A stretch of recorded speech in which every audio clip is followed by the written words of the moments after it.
Canine dog defies Border Patrol orders. What was hidden in the elderly woman's luggage was horrific. What happened that morning at the border will shock you. A retired police dog's refusal to obey direct orders saved a life in the most unimaginable way. If you're listening from anywhere around the world, drop a comment and let us know where you're tuning in from. And don't forget to like, share, and subscribe for more incredible true stories like this one. The story you're about to listen to changed everything for one Border Patrol officer and proved that sometimes animals know things we simply cannot see. The first rays of sunlight barely touched the concrete walls of the Riverside border checkpoint when Officer Jake Martinez noticed something was wrong. His canine partner, Rex, had been pacing for the last 10 minutes, his ears pinned back, his breathing shallow and quick.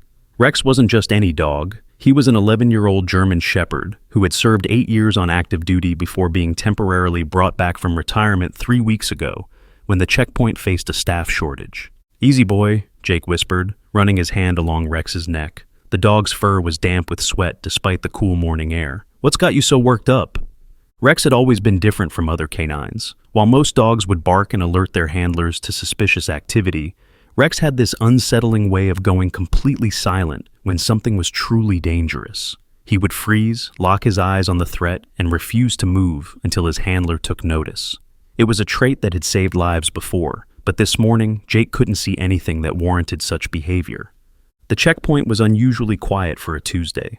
Only 3 vehicles had passed through in the last hour, all routine crossings, a delivery truck carrying medical supplies, a family returning from visiting relatives in Tijuana, and a businessman with perfectly organized paperwork.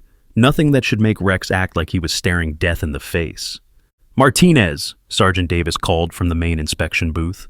"We've got an incoming medical transport, elderly passenger, wheelchair-bound, coming through with a nurse. Make sure Rex is under control. We don't need any incidents with someone in poor health." Jake nodded and shortened Rex's leash, but the dog's behavior only intensified. His muscles tensed like coiled springs, and a low, barely audible growl started rumbling in his chest. Jake had worked with Rex for 2 years before the dog's retirement, and he had never seen him react this way to a routine medical crossing. The white van pulled up to the checkpoint slowly, its engine purring softly. Through the tinted windows, Jake could make out 2 figures, a driver and what appeared to be a passenger in the back. The morning sun reflected off the van's clean exterior, and Jake noticed the small red cross decal on the side door, indicating medical transport.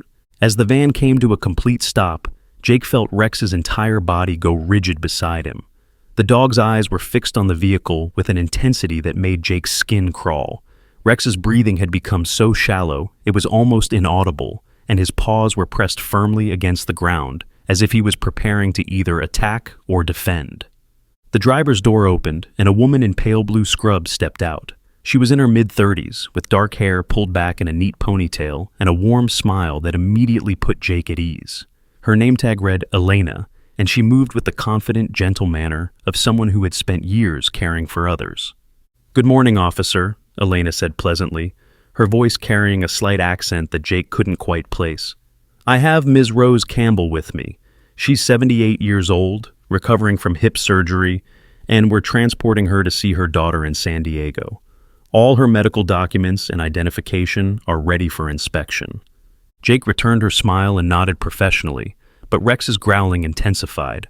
The sound was so low and menacing that Elena took a small step backward, her confident demeanor flickering for just a moment. "I'm sorry about my partner," Jake apologized quickly. "He's usually very calm with medical transports. Rex, down." But Rex didn't obey. Instead, he took 3 deliberate steps toward the van, his nose twitching as he analyzed scents that Jake couldn't detect. The dog's tail was rigid, pointing straight back like an arrow, and his hackles were beginning to rise along his spine. Elena opened the van's sliding side door, revealing an elderly woman seated in a wheelchair. Rose Campbell looked exactly like what Jake expected. Silver hair neatly styled, wearing a soft lavender cardigan over a floral dress, with a small cross pendant around her neck. Her face was kind but tired, the way elderly people often looked after long medical procedures. A quilted blanket covered her legs, and a well-worn leather purse sat in her lap alongside a small Bible with a faded cover. "Hello, dear," Rose said to Jake in a voice that reminded him of his own grandmother. Her accent was distinctly southern, warm and melodic. "I hope we're not causing too much trouble.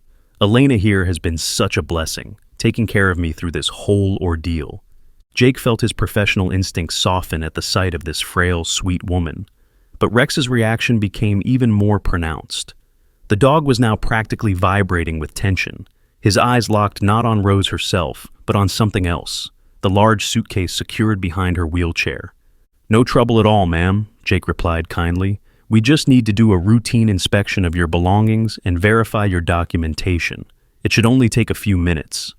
Elena efficiently handed over a stack of papers, medical records, identification documents, and transport permits. Everything appeared to be in perfect order. Rose's identification showed she was from Houston, Texas, and the medical records indicated she had undergone successful hip replacement surgery at a reputable hospital in Tijuana 3 days earlier. The attending physician's notes recommended rest and limited mobility for the next 6 weeks. While Jake reviewed the paperwork, Rex suddenly lunged forward, pulling against his leash with such force that Jake nearly lost his balance. The dog was trying to get to Rose's suitcase, his nose straining toward it as if he could smell something that demanded immediate investigation. "Rex, heel!" Jake commanded sharply, pulling the leash back. "I'm sorry, ladies. He's been acting strange all morning."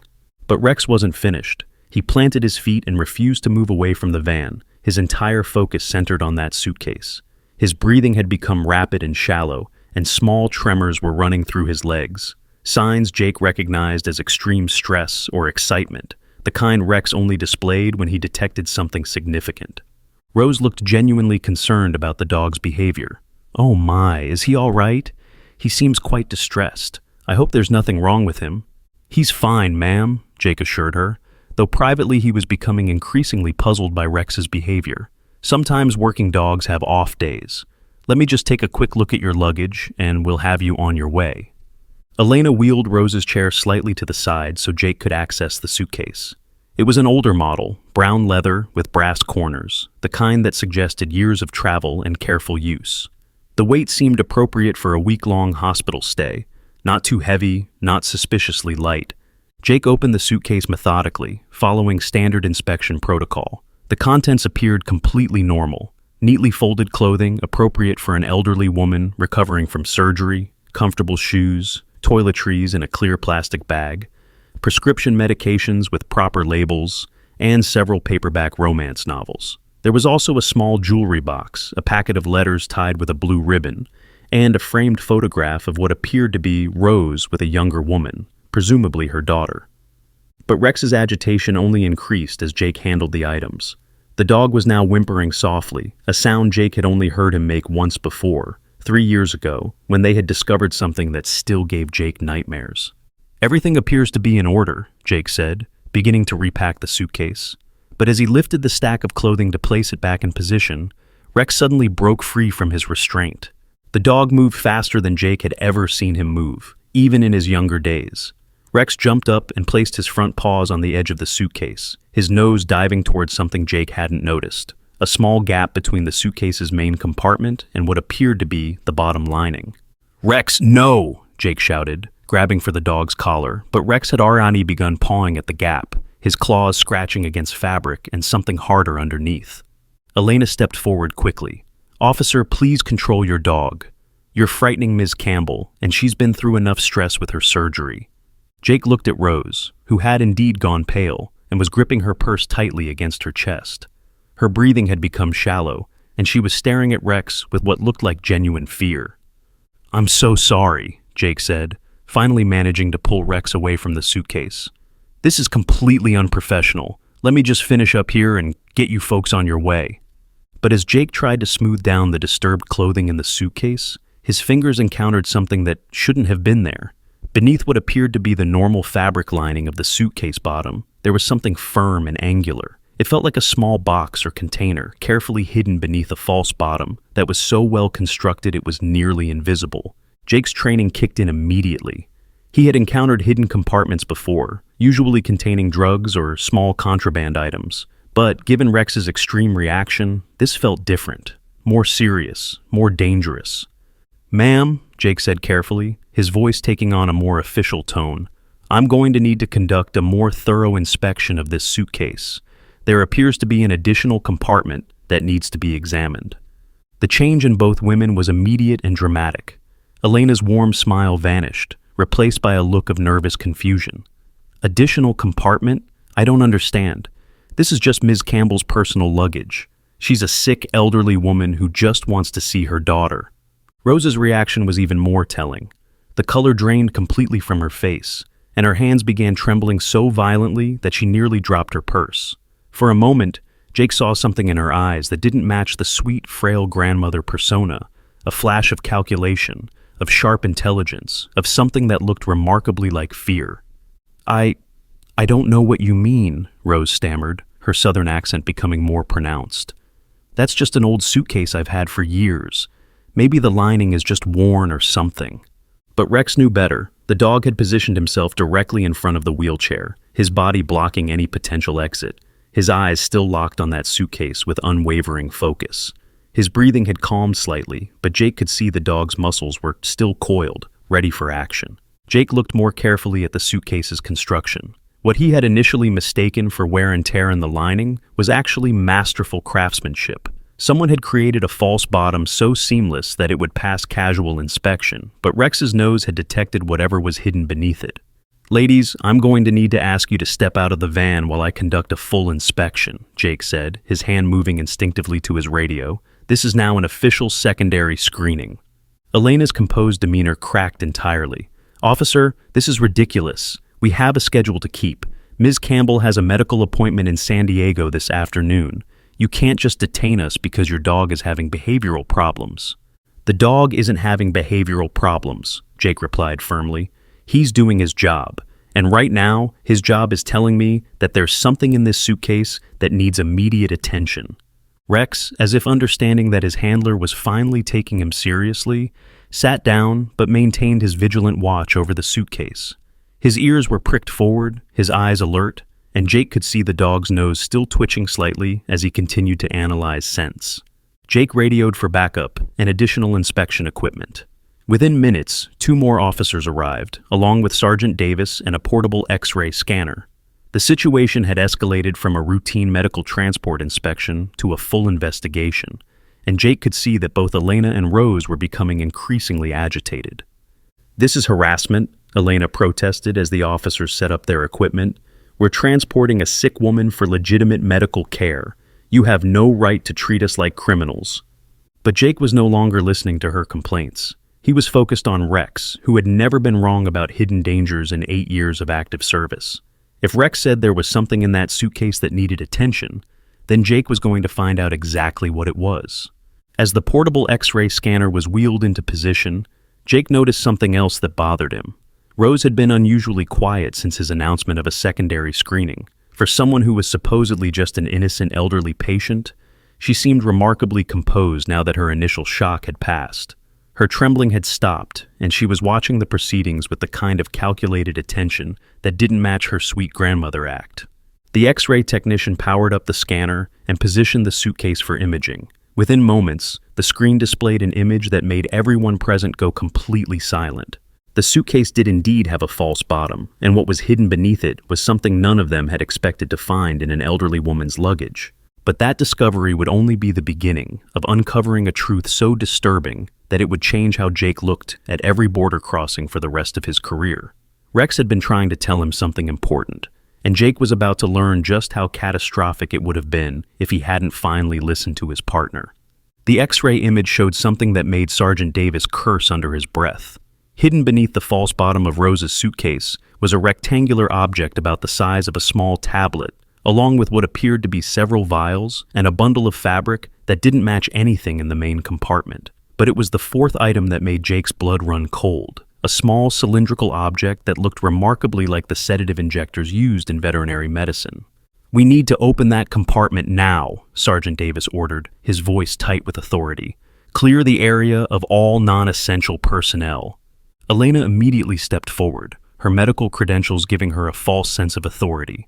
"You cannot continue to harass this poor woman.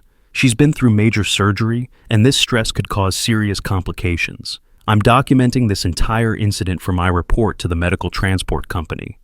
But Jake noticed something strange about Elena's protest. While her words expressed concern for Rose's well-being, her eyes kept darting toward the suitcase, and her hands were trembling slightly. For a medical professional who supposedly dealt with stressful situations regularly, she seemed unusually rattled by a routine inspection. Rex had positioned himself even closer to the wheelchair now, his nose twitching as he detected scents that human noses couldn't pick up. The dog's training told him to alert, but his instincts told him to protect. Something about this situation was triggering every alarm bell in his canine mind. Jake carefully examined the suitcase's false bottom, looking for the mechanism that would open the hidden compartment. Rose watched his every movement with eyes that had become remarkably alert for someone who was supposedly weak and recovering from major surgery. Her grip on her Bible had tightened until her knuckles were white, and Jake could see a thin line of perspiration forming along her hairline, despite the cool morning air. "Please be careful with my things," Rose said quietly, but there was something in her voice that didn't match her words. It wasn't the plea of a concerned elderly woman. It was the careful modulation of someone trying very hard to appear helpless. Jake found the hidden latch cleverly disguised as a decorative brass corner. When he pressed it and lifted, the false bottom opened to reveal contents that made everyone present take a step backward. The rectangular object was indeed a tablet, but its screen showed something that made Jake's stomach turn. It was displaying a live video feed of what appeared to be a small, dark space, possibly the interior of a vehicle or container. The image was grainy, but Jake could make out what looked like a small figure huddled in the corner, partially obscured by shadows. "Jesus Christ," whispered Officer Thompson, one of the backup officers who had arrived for the secondary inspection. Is that a child?" But before anyone could answer, Elena made a decision that revealed her true nature. Instead of continuing her protests about Rose's medical condition, she suddenly bolted toward the checkpoint exit, moving with surprising speed and agility for someone who had been calmly caring for an elderly patient just moments before. Rex reacted instantly. The dog launched himself after Elena, his 11-year-old body moving with the fluid grace of a much younger animal. All those years of training kicked in as Rex pursued the fleeing suspect, his powerful legs closing the distance between them with remarkable speed. Elena made it perhaps 30 yards before Rex caught up to her, but instead of taking her down aggressively, the dog did something that demonstrated the intelligence and restraint that had made him legendary among Border Patrol K9s. Rex positioned himself directly in Elena's path and sat down, blocking her escape route while maintaining a safe distance. His message was clear. She could stop voluntarily, or she could try to get past an 85-pound German shepherd who had no intention of moving. Elena chose to stop, but her surrender came with a revelation that changed everything. "I was just the transport," she screamed, her composed medical professional facade completely shattered. "I don't know anything about what's in that tablet. Rose handles all the technical stuff. I just drive and make sure everything looks normal." Jake felt the pieces of a horrifying puzzle beginning to fall into place. This wasn't a simple smuggling operation involving drugs or contraband. The live video feed on the tablet, Elena's panicked confession, and Rex's intense reaction all pointed to something far more sinister. While Officer Thompson secured Elena, Jake returned his attention to the hidden compartment. The vials he had seen in the X-ray were indeed sedatives, but they were medical grade and in quantities that suggested they weren't for personal use. The bundle of fabric turned out to be children's clothing, small sizes that would fit a toddler or young child. But it was the fourth item that provided the most chilling revelation. Nestled beneath the clothing was a hospital identification bracelet, the kind used to track patients. The name printed on it read, Carlos Mendez, age 4, along with a date from just 2 days ago and the name of a hospital in Tijuana. Rose had been watching Jake's discovery with growing agitation, her sweet grandmother act cracking more with each piece of evidence. When Jake held up the hospital bracelet, her carefully maintained composure finally shattered completely. "You don't understand," she said, her voice taking on a sharp, calculating tone that was completely different from her earlier southern drawl. "That child was going to a good family, people who could give him opportunities he would never have had otherwise. We're not the villains here. We're providing solutions." Jake stared at her, trying to process what he was hearing. "Solutions? You're talking about trafficking children. We're talking about giving unwanted children better lives," Rose snapped back, all pretense of frailty gone. Do you have any idea how many children are abandoned in those hospitals? How many families are desperate for children they can't have naturally? We connect needs with solutions.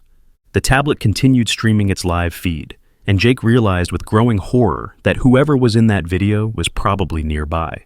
Elena had been driving a medical transport van, but if she was just the transport, there had to be another vehicle involved in this operation.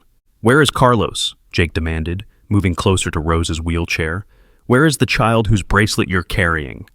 Rose's eyes flicked toward Elena, who was now handcuffed and being read her rights by Officer Thompson. For a moment, Jake saw genuine fear cross Rose's face. Not fear of being caught, but fear of what might happen if she revealed too much information. "I want a lawyer," Rose said quietly, but her words lacked conviction. She was looking at the tablet screen with an expression that suggested she was more worried about the child's immediate safety than her own legal situation. Rex had returned from his successful apprehension of Elena and was now sitting directly beside Jake, his attention focused entirely on the tablet. The dog's nose was working overtime, analyzing scents that were telling him a story Jake couldn't fully understand yet. Jake studied the live video feed more carefully. The image quality was poor, but he could make out enough details to determine that the camera was inside some kind of vehicle, possibly a van or truck. The space appeared to be insulated or padded, and there were what looked like air vents visible in the frame. Most disturbing of all, the small figure in the corner hadn't moved during the several minutes Jake had been watching. "That feed is live, isn't it?" Jake asked Rose directly. "Someone is monitoring that child right now, and you know where they are." Rose's silence was more revealing than any confession could have been. She was staring at the tablet with growing anxiety, and Jake could see her weighing her options. Whatever loyalty she felt toward her criminal partners was being tested against what appeared to be genuine concern for the child's well-being. Sergeant Davis had been coordinating with additional agencies during the interrogation, and Jake could see him approaching with a grim expression. "We've got units canvassing the area for any suspicious vehicles," Davis reported. "Border Patrol, local police, and FBI are all mobilizing, but we need to know where to look."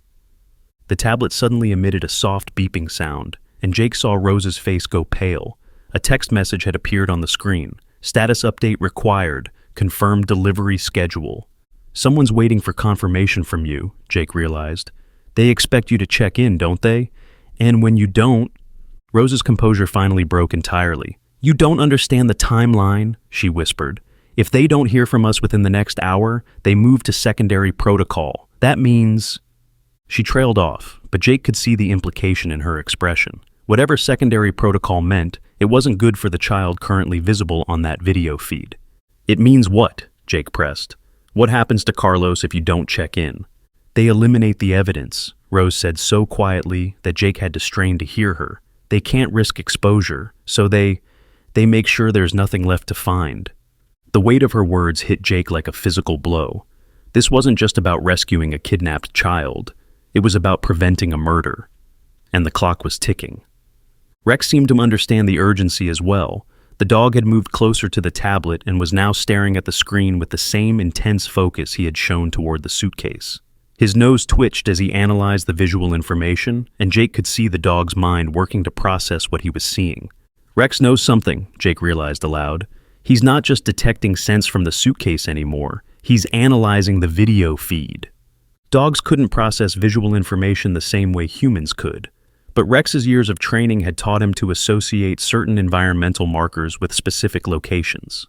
Jake had seen the dog identify hiding spots and dangerous situations based on subtle cues that humans would miss entirely. Jake knelt down beside Rex and pointed to the tablet screen. "What do you see, boy? Where is this place?" Rex whined softly and pawed at the ground, then looked up at Jake with an expression that seemed to say he recognized something but couldn't communicate it effectively. The dog's training had always focused on scent detection and apprehension, not video analysis. But then Jake noticed something that Rex's keen senses had apparently picked up on. In the background of the video feed, barely visible in the poor lighting, there was a small window. Through that window, Jake could make out what appeared to be a distinctive red and white striped building, the kind of architecture commonly found in older industrial areas. "Sergeant," Jake called out urgently, "I think Rex is trying to tell us something about the location. Look at this window in the background of the feed." Davis studied the tablet screen carefully, squinting to make out the details Jake was pointing to. That building. It looks familiar. Red and white stripes. Isn't that the old candy factory on Industrial Boulevard?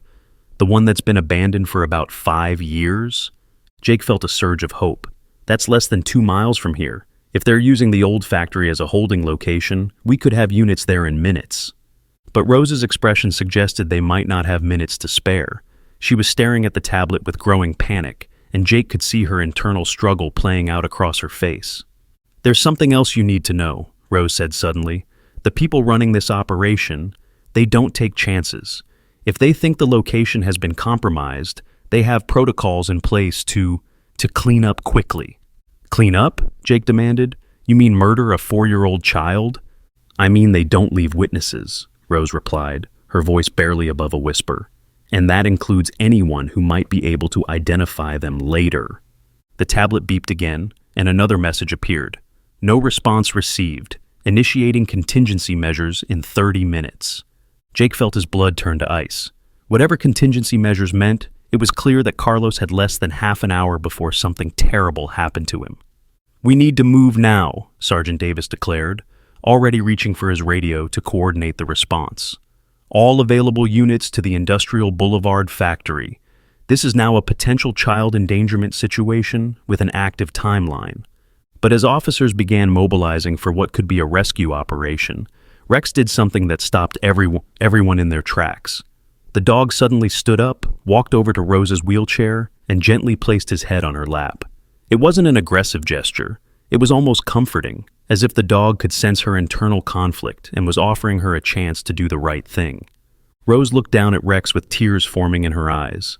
For the first time since Jake had met her, she looked like the frail, elderly woman she had been pretending to be.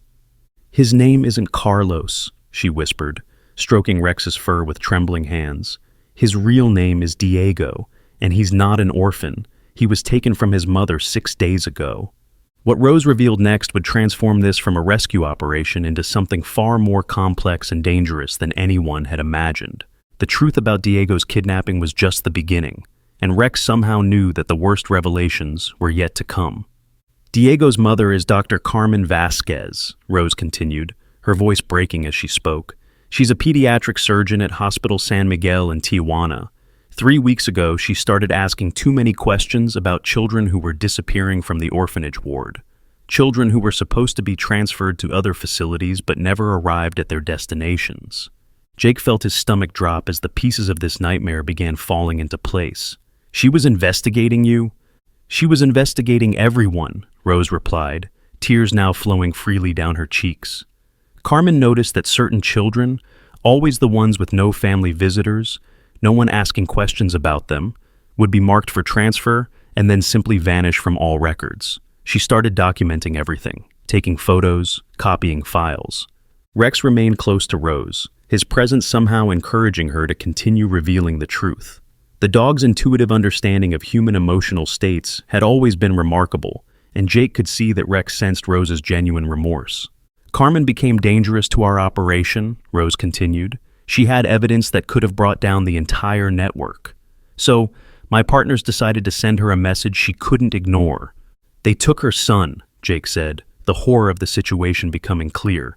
"They took Diego while he was playing in the hospital's children's area," Rose confirmed. "Carmen was in surgery, and Diego was being watched by one of the nurses. Our people pose as social workers sometimes, with fake credentials and official-looking paperwork. They told the nurse there was an emergency custody situation and that Diego needed to be removed immediately for his own safety." The tablet beeped again, and Jake could see Rose flinch at the sound. Another message appeared. 15 minutes remaining. Final warning before protocol implementation. "We have to move now," Sergeant Davis urged, but Jake held up a hand. Something in Rex's behavior suggested that Rose had more critical information to share. "There's something else," Rose said, reading Jake's hesitation correctly. "The people holding Diego, they're not at the factory anymore." Jake's blood ran cold.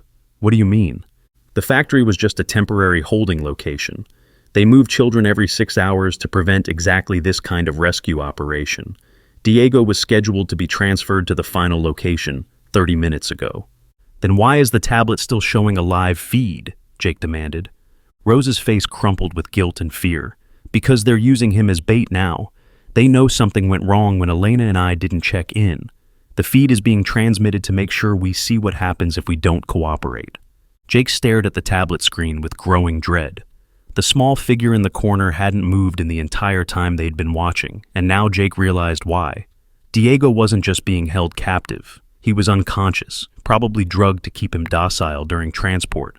Where is the final location? Jake pressed. Where do they take the children before... Before what? Rose finished his unspoken question. Before they're sold to buyers who don't ask questions about where children come from. The final location changes every few days, but I know where tonight's handoff is supposed to happen. Rex suddenly stood up and walked over to the tablet, his nose almost touching the screen. The dog was studying the video feed with intense concentration, and Jake could see his ears twitching, as if he was processing audio that the tablet's speakers weren't reproducing clearly enough for human ears. Rex hears something we don't, Jake realized. Dogs can pick up frequencies that are outside our hearing range. There might be audio being transmitted at a frequency only Rex can detect, Sergeant Davis agreed. Some security systems use ultrasonic signals to communicate with monitoring equipment. Rex suddenly barked once, a sharp, urgent sound that Jake had learned to recognize as his pay attention signal. The dog was looking directly at Jake and then back at the tablet, repeating the pattern several times. He's trying to tell us something about the audio, Jake said. Rex, what do you hear? The dog whined softly and pawed at the ground, then looked up at Jake with an expression of frustration. Rex could detect the signal, but he had no way to communicate what it meant. Jake had an idea. Rose, do you know what kind of audio system they're using for monitoring? It's a two-way communication system, Rose admitted reluctantly. They can hear everything that's happening around Diego, and they can also transmit messages directly to him through a small speaker near his location. So, they might be talking to him right now, and only Rex can hear it? It's possible. They sometimes use subliminal audio techniques to keep children calm during transport. Sounds that are below the threshold of conscious hearing, but still have a psychological effect. Jake felt a surge of anger at the clinical way Rose described the psychological manipulation of kidnapped children. But he forced himself to focus on the immediate problem, finding Diego before the 15-minute deadline expired. Where's tonight's handoff? Jake demanded. Rose hesitated, looking between Jake and the tablet screen where Diego remained motionless. If I tell you, and your rescue attempt fails, they'll kill him immediately. But if I don't tell you, they'll kill him anyway, Jake finished. At least if we know where he is, we have a chance to save him. The Marina del Sol, Rose whispered. Dock 47. There's a yacht called Second Chance that's supposed to leave at midnight with a special cargo. Jake checked his watch. It was already 11:15 p.m. They had less than 45 minutes to organize a rescue operation at a location that was nearly 20 minutes away from the checkpoint. That's not enough time to coordinate with Marine units, Sergeant Davis said grimly. We'd need Coast Guard involvement, FBI maritime specialists, and local harbor patrol. By the time we get everyone in position, that yacht will be in international waters. But Rex had other ideas. The dog suddenly moved away from the tablet and positioned himself directly in front of Jake, adopting the alert stance that meant he was ready for immediate action. Rex's tail was rigid, his ears forward, and his entire body language communicated one clear message. We need to go now. Rex thinks we should move immediately, Jake interpreted. Just us, without waiting for backup. That's suicide, Sergeant Davis protested.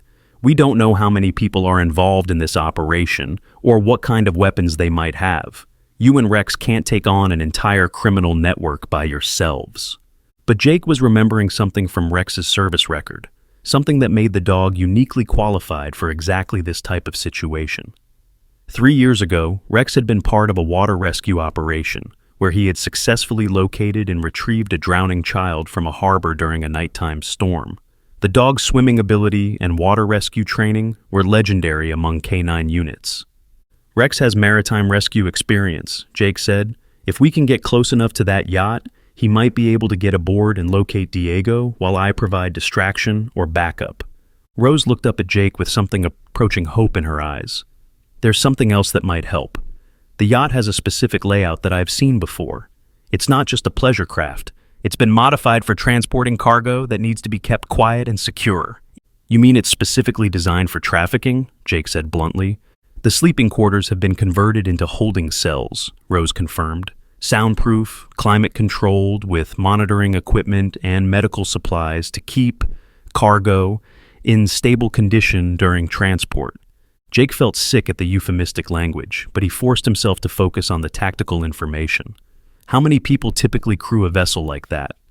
For a midnight departure with special cargo, probably 4 people minimum, 2 to handle the boat, 1 to monitor the cargo, and 1 for security.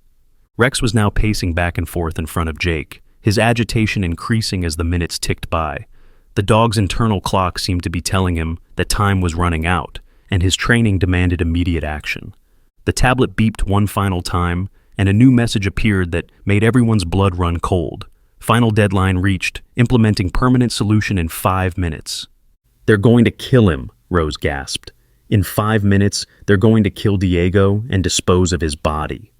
Jake made a decision that would either save a child's life or end his own career, possibly literally. "Sergeant, I'm taking Rex and heading to the marina immediately. We can't wait for backup." "Jake, that's not protocol. You need authorization for an operation like this." "A 4-year-old boy is about to be murdered," Jake replied grimly. "I'll worry about protocol after we save his life."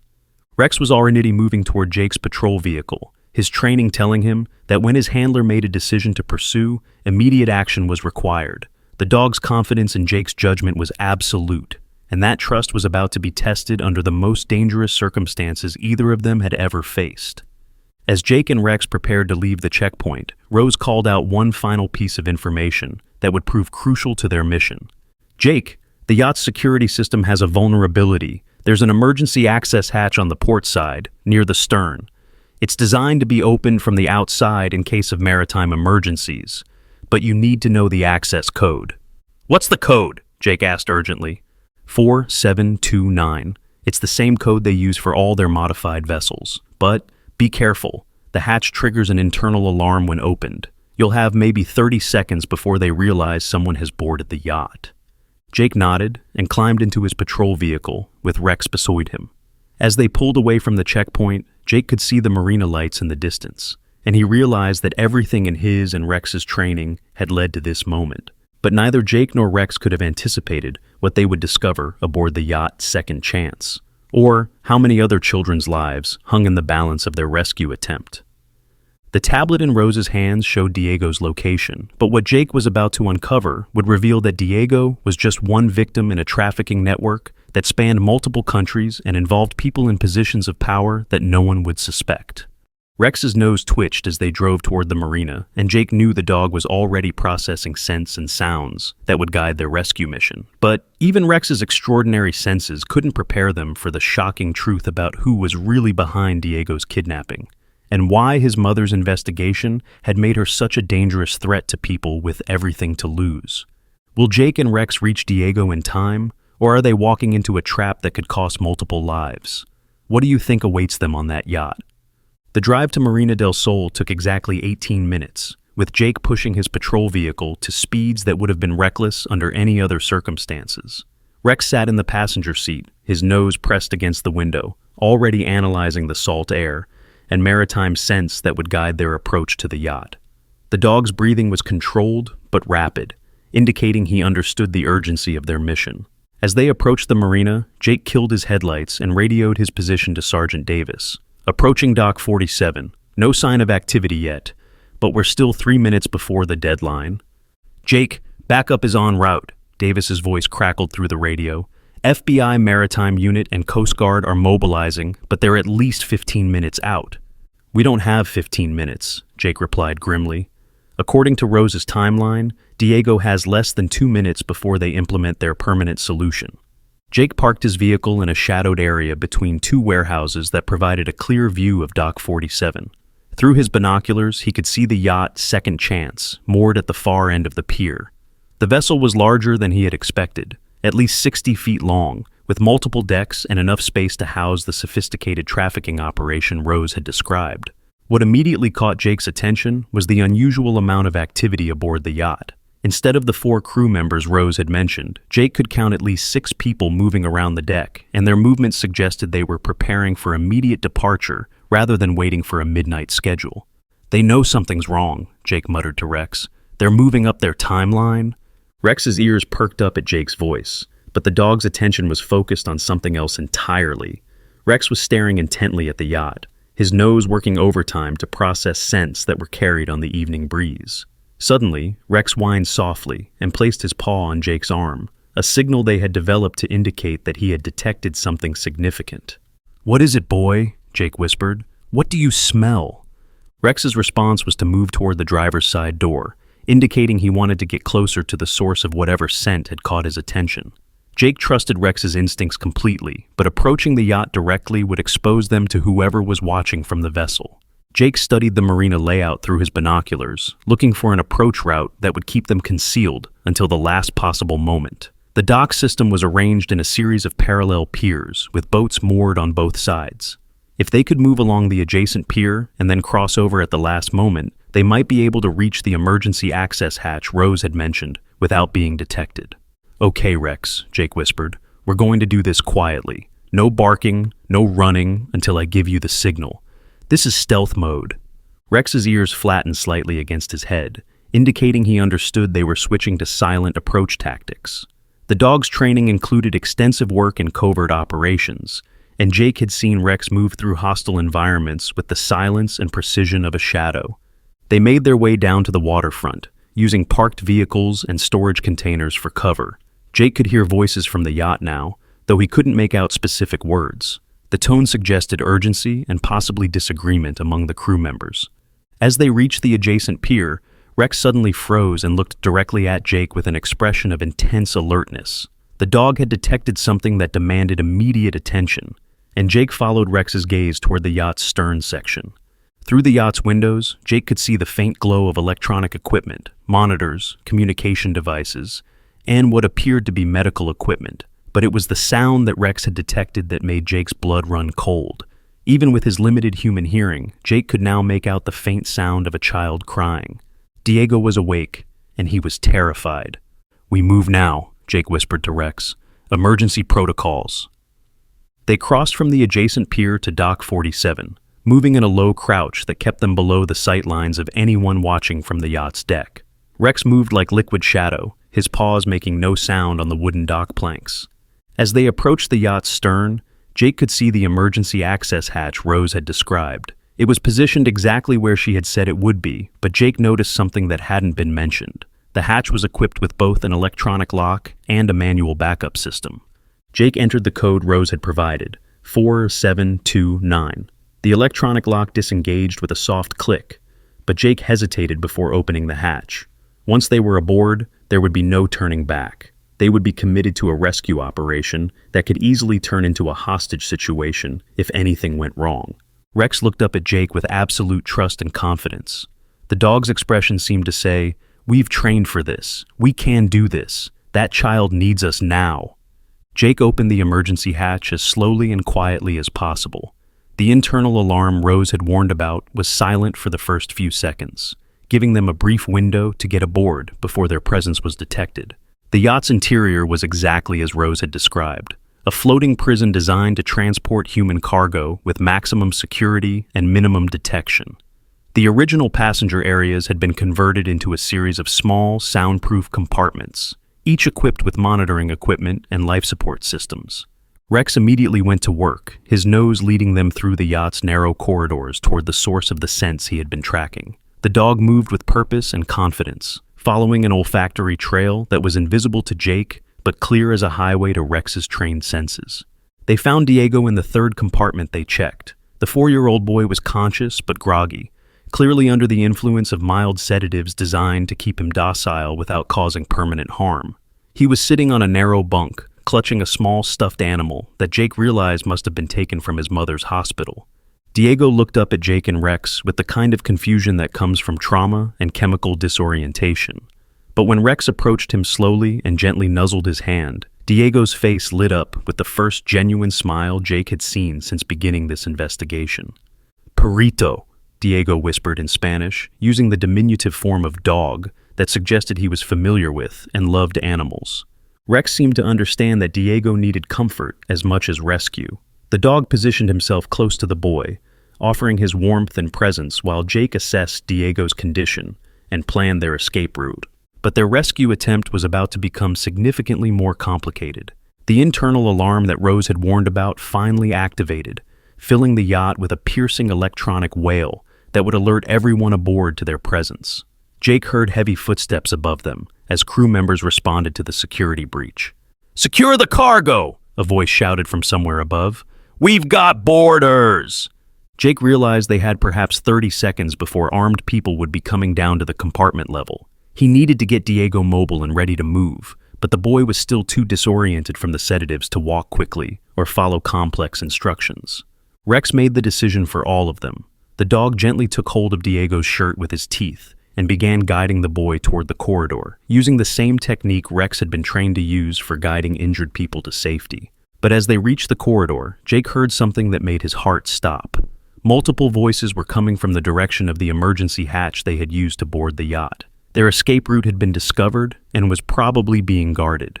"We need another way off this boat," Jake whispered to Rex.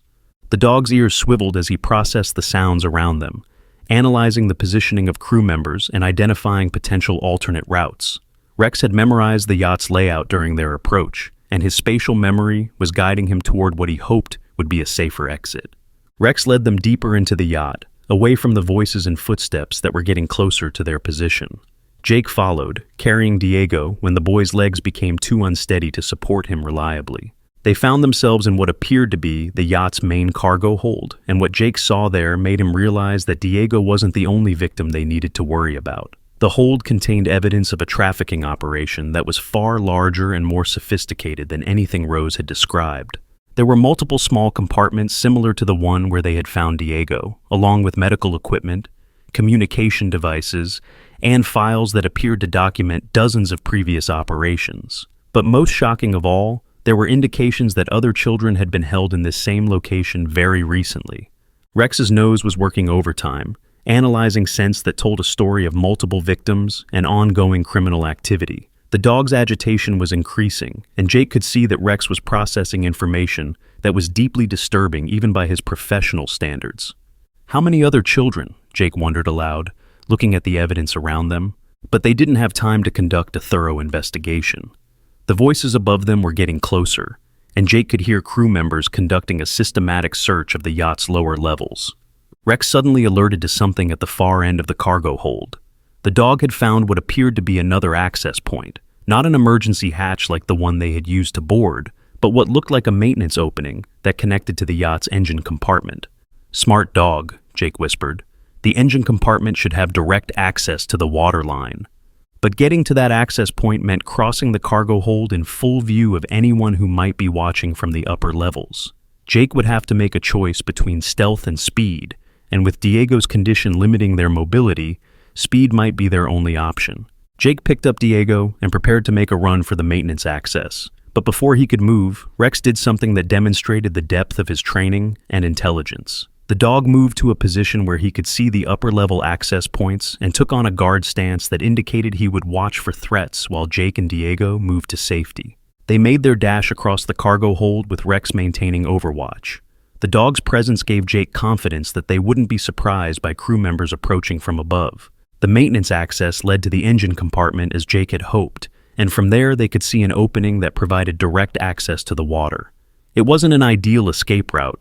They would have to swim to safety, but it was better than being trapped aboard the yacht with an unknown number of armed criminals. But as Jake prepared to lower Diego into the water, he heard something that changed everything. Another child's voice coming from somewhere else aboard the yacht, faint and frightened, but unmistakably real. Diego wasn't the only child being held aboard the Second Chance. Rex heard it too, and the dog's reaction told Jake everything he needed to know. Rex's training and instincts were both telling him that their rescue mission wasn't complete. There was another victim who needed their help, and Rex wasn't prepared to abandon that child any more than he had been willing to abandon Diego. Jake faced an impossible choice. He could escape with Diego and ensure that at least one child was saved, or he could risk all their lives by going back to search for the other victim. Either decision could result in tragedy, but Rex's unwavering focus on the source of the second child's voice made the choice clear. They weren't leaving without rescuing every child aboard that yacht. But what Jake was about to discover about the second victim would reveal a connection to Diego's case that no one could have predicted, and expose a trafficking network that reached into the highest levels of both law enforcement and government. The rescue mission that had started with one kidnapped boy was about to uncover a conspiracy that would shock everyone involved. Even Rex, with all his training and experience, wasn't prepared for what they would find in the yacht's most secure compartment. What connection could there be between Diego and the mystery second child? Share your theories below. Jake made a decision that would either save 2 lives or cost all 3 of them their freedom. He couldn't leave another child behind, regardless of the risk.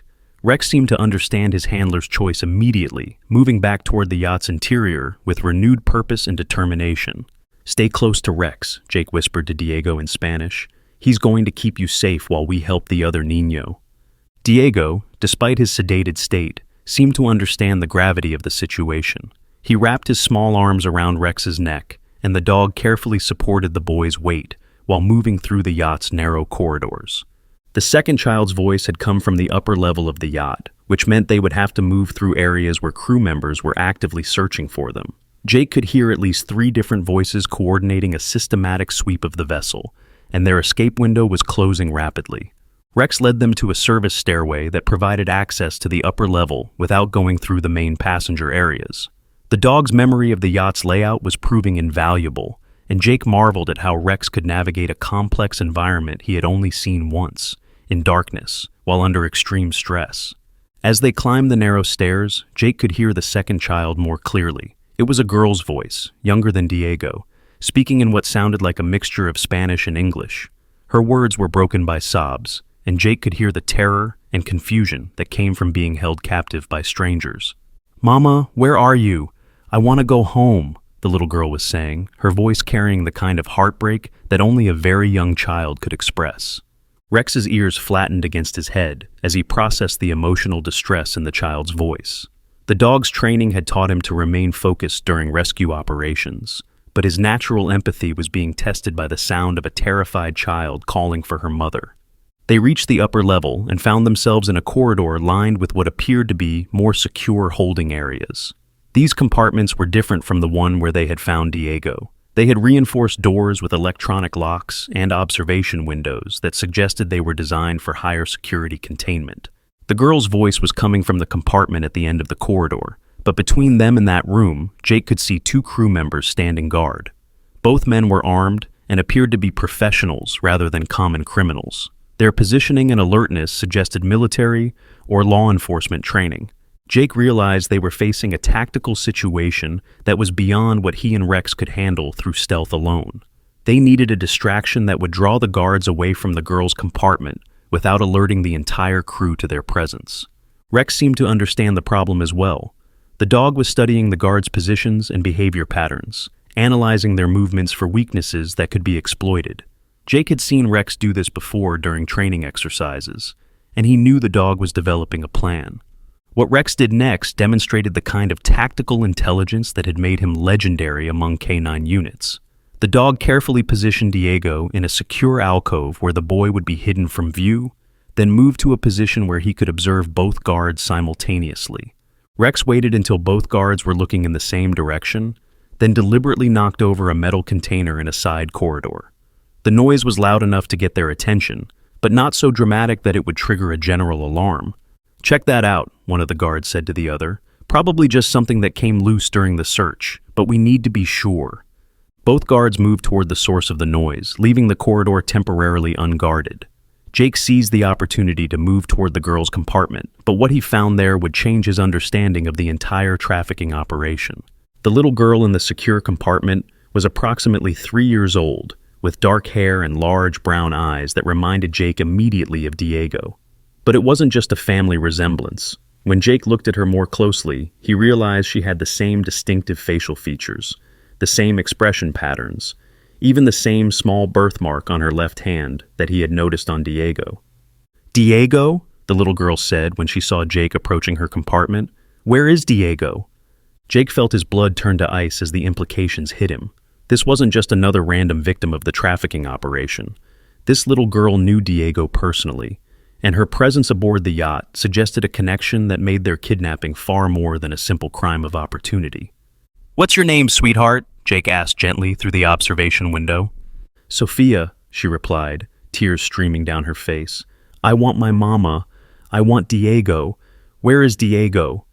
Jake realized he was looking at Diego's sister. The trafficking network hadn't just taken Dr. Carmen Vasquez's son to silence her investigation. They had taken both of her children, escalating their psychological warfare to a level that was almost incomprehensible. Rex had returned from his distraction operation and was now standing beside Jake, looking through the observation window at Sophia. The dog's reaction was immediate and intense. Rex began making soft whining sounds and pawing at the compartment door, clearly recognizing that this child was connected to Diego and needed immediate rescue. But the electronic lock on Sophia's compartment was more sophisticated than the simple entry system they had used to board the yacht. Jake could see that it required both a numeric code and what appeared to be a biometric scan, probably a fingerprint or palm print from an authorized person. "We need to find whoever has access to this lock," Jake whispered to Rex. "One of the guards or crew members has to have the authorization to open this compartment."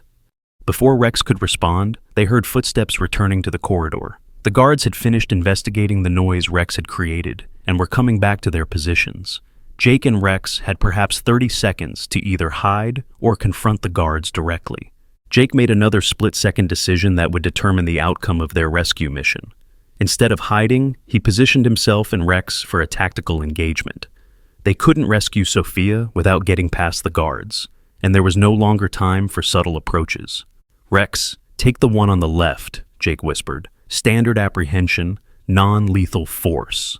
Rex's entire demeanor shifted as he transitioned from rescue mode to tactical operations. The dog's muscles tensed, his breathing became controlled and focused, and his eyes locked onto his designated target with laser precision.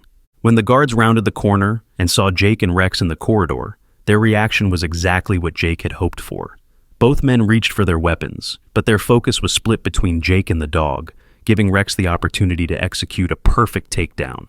Rex launched himself at the guard on the left, with the fluid power that had made him famous throughout the Border Patrol. The dog's training emphasized controlling suspects without causing permanent injury, and Rex's technique was flawless.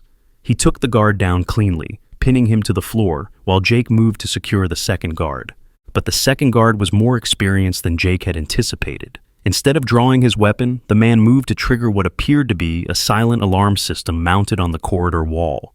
Jake reached the guard just as his hand touched the alarm trigger. What followed was a brief but intense physical confrontation that ended with Jake successfully restraining the guard, but not before the man had managed to activate at least part of the alarm system. "You're too late," the guard said with a grim smile as Jake secured him with plastic restraints. "The boss knows you're here now, and he's got protocols for this situation. Those kids are never leaving this boat alive." Jake felt a surge of rage at the casual way the guard talked about murdering children, but he forced himself to focus on the immediate problem. The alarm activation meant they had very little time before the entire crew converged on their location. "Give me the access code for the compartment," Jake demanded. "Go to hell," the guard replied. Rex was still maintaining control of the first guard, but Jake could see that the dog was also listening for sounds that would indicate incoming threats. Rex's ears were swiveling constantly, processing audio information from throughout the yacht and building a tactical picture of their situation. Jake checked the first guard for access cards or devices that might open Sophia's compartment. In the man's pocket, he found a small electronic device that looked like it might be a universal key for the yacht's security systems. "Rex, maintain position," Jake instructed as he moved back to Sophia's compartment. The electronic device worked perfectly, disengaging both the numeric lock and the biometric scanner. Sophia's compartment door opened with a soft hiss, and Jake saw the little girl's face light up with hope for the first time since they had found her. "Are you here to take me to Mama?" Sophia asked in Spanish, her voice small and frightened, but carrying a note of desperate hope. "Yes, sweetheart," Jake replied gently. "We're going to take you to your mama and your brother Diego." Sophia's reaction to hearing Diego's name confirmed everything Jake had suspected about their relationship. She tried to stand up and run toward the door, calling Diego's name and asking where he was. "Diego is safe," Jake assured her. "He's with my partner, and we're all going to leave together." But as Jake lifted Sophia into his arms, Rex suddenly alerted to incoming danger. The dog's posture shifted to high alert, and Jake could hear what Rex had detected: multiple sets of footsteps approaching their corridor from different directions. They were about to be surrounded. Jake made a tactical decision that would either save all three children or trap them all aboard the yacht. Instead of trying to retreat to their original escape route, he decided to move toward the yacht's main deck, where they would have multiple exit options and where the approaching backup that Sergeant Davis had mentioned might be able to provide support. "Rex, we're going up," Jake announced. "Emergency extraction to the main deck." Rex immediately released his guard and moved to take point position, leading Jake and Sophia toward the stairway that would take them to the yacht's upper level. Behind them, Jake could hear the guards shouting warnings to their colleagues and coordinating to cut off potential escape routes. As they climbed toward the main deck, Jake realized they were carrying out the most dangerous part of their mission. The main deck would expose them to anyone watching from shore or from other vessels, but it would also give them access to the yacht's life rafts and emergency equipment. Rex reached the main deck first and immediately went into protective mode, positioning himself to guard the stairway exit, while Jake and Sophia emerged into the night air. What Jake saw on the main deck made him realize that their rescue mission had escalated into something far more complex than a simple extraction. The yacht's crew wasn't just preparing for departure, they were preparing for battle. Jake could see weapons being distributed, communication equipment being activated, and defensive positions being established. These weren't just criminals trying to escape with their cargo. They were professionals prepared to fight law enforcement to protect their operation. But Jake also saw something that gave him hope. In the distance, he could see the lights of approaching vessels, Coast Guard cutters and FBI maritime units that were finally arriving to provide backup. The question was whether Jake, Rex, and the children could survive long enough for that backup to be effective. Rex had moved to the yacht's starboard side and was looking toward the water with intense focus. Jake followed the dog's gaze and saw what Rex had spotted: a small inflatable boat that was tied to the yacht's side, apparently intended as an emergency escape vehicle for the crew. "Smart dog," Jake whispered. "That's our way out." But getting to the inflatable boat meant crossing the main deck while exposed to the crew members who were now actively searching for them. Jake would have to trust Rex's tactical instincts and his own training to get all three children to safety. As they prepared to make their final dash to freedom, Jake heard a voice from behind them that made his blood run cold. "Officer Martinez," the voice said calmly, "I think it's time we had a conversation about what you've stumbled into here." Jake turned to see a man in an expensive suit standing at the opposite end of the main deck. He was older, well-dressed, and carried himself with the kind of authority that suggested he was used to being obeyed without question. But what shocked Jake most was the badge hanging from the man's belt, a federal law enforcement badge that indicated this man wasn't just a criminal, he was a cop. "My name is Deputy Director Harrison," the man continued, "and you've just interfered with a federal operation that's been 3 years in the making." Jake stared at him in disbelief. "Federal operation? You're trafficking children as part of a federal operation?" "I'm protecting national security," Harrison replied coldly. "These children are assets in a larger investigation that you couldn't possibly understand, and your rescue attempt has just compromised months of careful work." Rex's reaction to Harrison was immediate and hostile. The dog began growling low in his throat, his hackles rising as he detected something about the man that triggered every danger instinct in his highly trained mind. But what Harrison said next would reveal a conspiracy that reached to the highest levels of government and explained why Dr. Carmen Vasquez's investigation had been so dangerous to so many powerful people. Who is Deputy Director Harrison really working for, and how deep does this conspiracy go? Drop your wildest theories in the comments. "You want to know what this is really about, Officer Martinez?" Harrison said, his voice taking on the cold tone of someone who had justified terrible acts in the name of a greater cause. Dr. Carmen Vasquez wasn't just investigating missing children from an orphanage. She stumbled onto a network that's been feeding information to cartels about federal operations along the border. Jake held Sophia closer, feeling her small body trembling against his chest. Rex maintained his protective stance, but Jake could see the dog's confusion. Rex's training told him that federal law enforcement officers were allies, but his instincts were screaming that Harrison represented a threat to the children they had rescued. "So, you kidnapped her children?" Jake demanded. "You terrorized a doctor and her family because she was trying to protect orphaned kids?" Harrison laughed, but there was no humor in the sound. Carmen Vasquez was providing medical care to cartel members' families in exchange for information about federal investigations.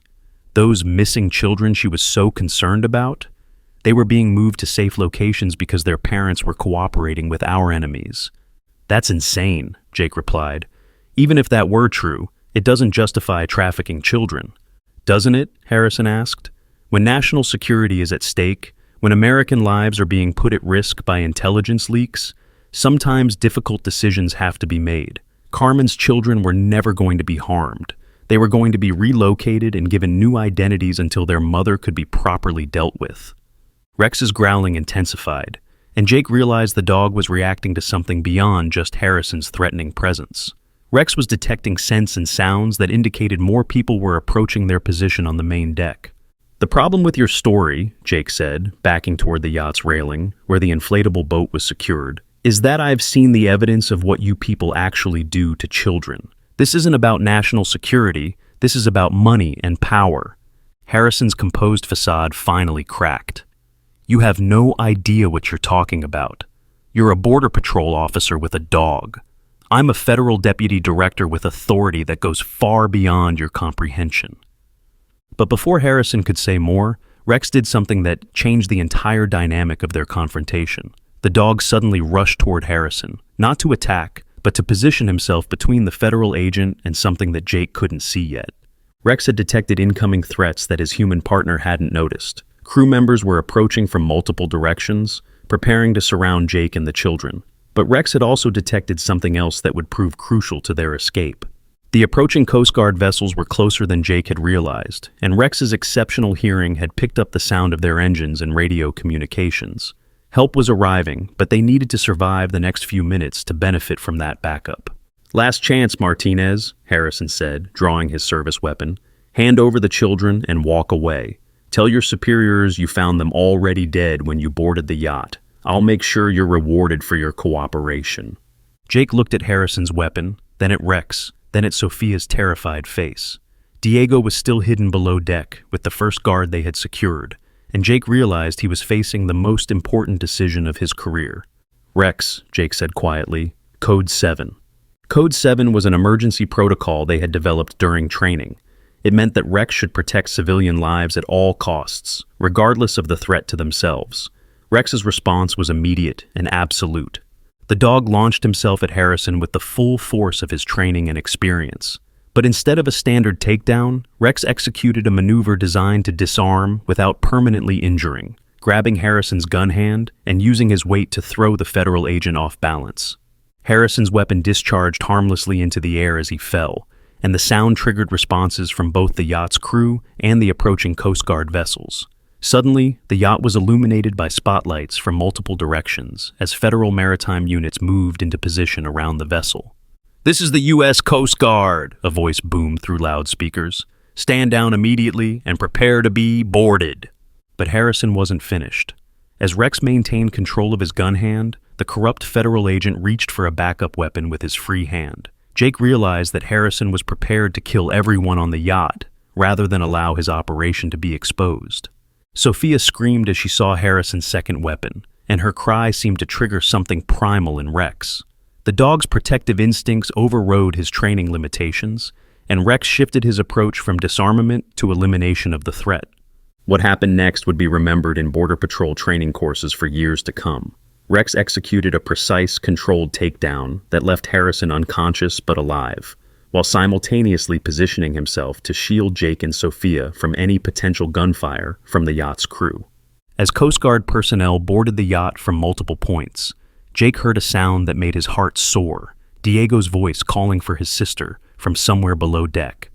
"Sophia! Sophia! Where are you?" Sophia's reaction was immediate and joyful. Despite everything she had been through, the sound of her brother's voice brought a smile to her face that reminded Jake why he had chosen law enforcement as a career. "Diego," she called back. "I'm here. The nice man and the dog saved us." Within minutes, Coast Guard and FBI personnel had secured the yacht and arrested Harrison along with the entire crew. Jake found himself standing on the main deck with Rex beside him, watching as medical personnel examined Diego and Sophia to ensure they were physically unharmed. But the most emotional moment came when a helicopter landed on the yacht's upper deck, and Dr. Carmen Vasquez emerged, escorted by FBI agents who had located her at a safe house where she had been hiding since her children's kidnapping. The reunion between Carmen and her children was something that would stay with Jake for the rest of his life. Diego and Sofia rushed to their mother with the kind of desperate joy that comes from believing you might never see someone again, and Carmen's tears of relief and gratitude were shared by everyone present. "Thank you," Carmen said to Jake through her tears. "Thank you for bringing my babies back to me." But it was Rex who received the most enthusiastic gratitude from the children. Both Diego and Sofia seemed to understand that the dog had been their protector and savior, and they covered him with hugs and kisses that made the stoic German shepherd's tail wag with uncharacteristic enthusiasm. In the days that followed, the full scope of Harrison's operation was revealed through FBI investigation. The corrupt federal agent had been running a trafficking network that used legitimate law enforcement resources to kidnap children from families who posed threats to cartel operations. The children were then sold to buyers who believed they were adopting orphans through legitimate channels. Dr. Carmen Vasquez's investigation had uncovered evidence that would have exposed not just Harrison, but a network of corrupt officials throughout federal law enforcement agencies. Her children had been taken not just to silence her, but to serve as examples to other potential whistleblowers. Rose and Elena were offered reduced sentences in exchange for their cooperation in identifying other victims and dismantling the broader network. Rose, in particular, seemed genuinely remorseful for her role in the operation and provided information that led to the rescue of 6 other children from similar situations. The yacht's second chance was seized and converted into a training facility for maritime law enforcement, ensuring that the vessel that had once transported kidnapped children would now be used to train officers to prevent such crimes. But perhaps the most important outcome was the establishment of new protocols for investigating missing children cases, particularly those involving families who had been asking difficult questions about institutional failures. Jake and Rex were awarded commendations for their role in the rescue, but Jake knew that the real hero was Rex. The dog's instincts, training, and unwavering dedication to protecting innocent lives had made the difference between tragedy and triumph. 6 months later, Jake visited Diego and Sofia at their new home in San Antonio, where Dr. Carmen Vasquez had relocated to continue her medical practice while helping other families who had been affected by trafficking networks. Diego, now 5 years old, greeted Rex like a long-lost best friend. Sofia, who had just turned 4, had learned to say hero dog in English specifically so she could properly thank Rex for saving her and her brother. "Rex knows when people are bad, even when they pretend to be good," Diego told Jake with the serious wisdom of a child who had experienced more than he should have. "He barks at the bad people, even when they smile." As Jake watched Rex playing gently with the children he had saved, he realized that this case had taught him something fundamental about law enforcement. Sometimes the most important investigations began not with evidence or witnesses, but with trusting the instincts of a partner who saw the world differently than humans did. Rex had detected danger that human senses couldn't perceive, had trusted his training even when the situation became chaotic, and had protected innocent lives even when it meant confronting authority figures who wore badges and claimed to represent justice. That evening, as Jake and Rex drove home from their visit, Jake reflected on how many lives had been changed by one dog's refusal to obey orders that contradicted his deeper understanding of right and wrong. Rex sat in the passenger seat, watching the road ahead, with the alert confidence of a professional who had done his job well. The dog's eyes held the satisfaction of knowing that Diego and Sofia were safe, that their mother could continue her work without fear, and that other children would be protected because of the network they had helped dismantle. Jake reached over and scratched Rex behind the ears. "Good boy," he said quietly. "You saved them all." Rex looked at Jake with an expression that seemed to say he had simply done what any decent partner would do: protect the innocent, trust his training, and never give up when lives were at stake. The story of Jake and Rex's rescue mission became a legend within law enforcement circles, not just because of the successful operation, but because it demonstrated the irreplaceable value of the bond between human officers and their canine partners. But for Jake, the most important lesson was simpler than any tactical training manual could convey. When a good dog tells you something is wrong, you listen. When that same dog refuses to abandon someone who needs help, you follow his lead. And when innocent lives are at stake, You trust your partner completely, even when that partner has four legs and communicates primarily through body language and unwavering loyalty. Rex had shown Jake that sometimes the most important law enforcement tool isn't technology or training or authority. It's the willingness to act with courage and compassion when others need protection. That's a lesson that saved Diego and Sophia's lives, and it's a lesson that Jake would carry with him for the rest of his career in law enforcement. Rex continues to serve alongside Jake, and together they've become one of the most respected canine teams in the Border Patrol. But more importantly, they've become proof that when humans and animals work together with mutual trust and shared purpose, they can accomplish things that neither could achieve alone.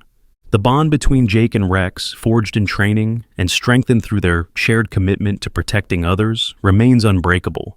And somewhere in San Antonio, two children sleep safely every night, knowing that a hero dog will always be watching over them, ready to bark at the bad people even when they smile. This incredible true story shows the power of trusting our instincts and the unbreakable bond between partners who refuse to give up on protecting the innocent. If this story moved you, please like, share, comment where you're watching from, and subscribe for more amazing stories of courage and heroism. What's the most incredible animal rescue story you've ever heard? Share it in the comments below.